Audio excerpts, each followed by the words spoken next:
টানা 3টি ম্যাচে হেরে বিধ্বস্ত মুম্বাই ইন্ডিয়ান্স। অবশেষে মুম্বাই ছাড়লেন রোহিত হার্দিকরা। আগামী রবিবার রয়েছে রয়্যাল চ্যালেঞ্জার্স ব্যাঙ্গালোরের সাথে আরও একটি ম্যাচ। তার আগেই মুম্বাই ছাড়লেন রোহিত শর্মা এবং হার্দিক পান্ডিয়ারা। একের পর এক ম্যাচ হেরে বিধ্বস্ত টিম মুম্বাই। জোরালো দাবি উঠছে হার্দিক পান্ডিয়াকে সরিয়ে আবারও রোহিত শর্মাকে দলের অধিনায়ক করার। প্রথম ম্যাচে মুম্বাই ইন্ডিয়ান্স যখন গুজরাট লায়নের কাছে হেরেছে তখন ব্যাপারটা এতটাও মাথাচাড়া দেয়নি।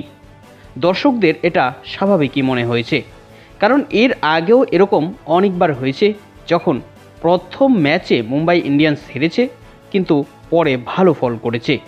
আর শুধু তাই নয়, চ্যাম্পিয়নও হয়েছে এই অবস্থায় তারা।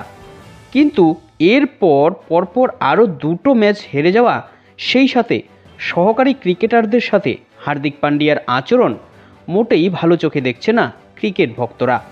ফলে হার্দিক পান্ডিয়ার প্রতি দর্শকদের বিরূপ আচরণ বেড়েই চলেছে।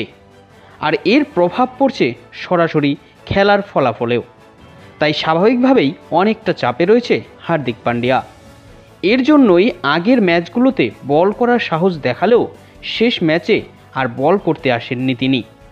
এরই মধ্যে আবার জল্পনা বাড়ছে পরের ম্যাচ থেকেই হার্দিক পান্ডিয়াকে সরিয়ে রোহিত শর্মাকে আবারও অধিনায়ক করা হতে পারে।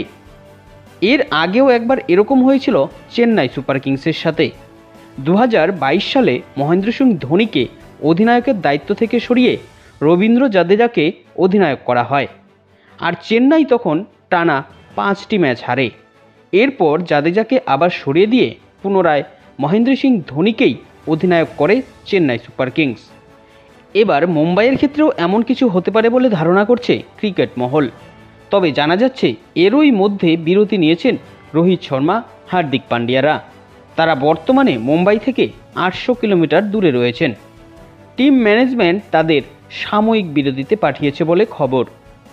হারের ধাক্কা কাটিয়ে তারা যেন আবারও ভালোভাবে খেলতে পারে, এর জন্যই তাদের ছুটিতে পাঠানো হয়েছে।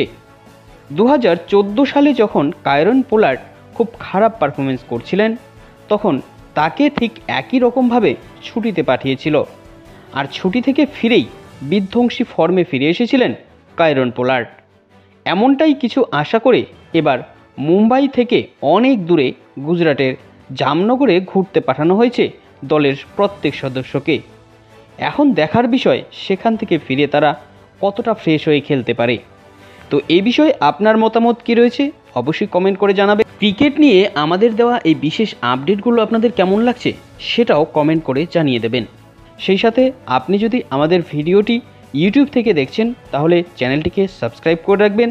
আর যদি ফেসবুক থেকে দেখেন তাহলে পেজটি ফলো করে রাখতে ভুলবেন না।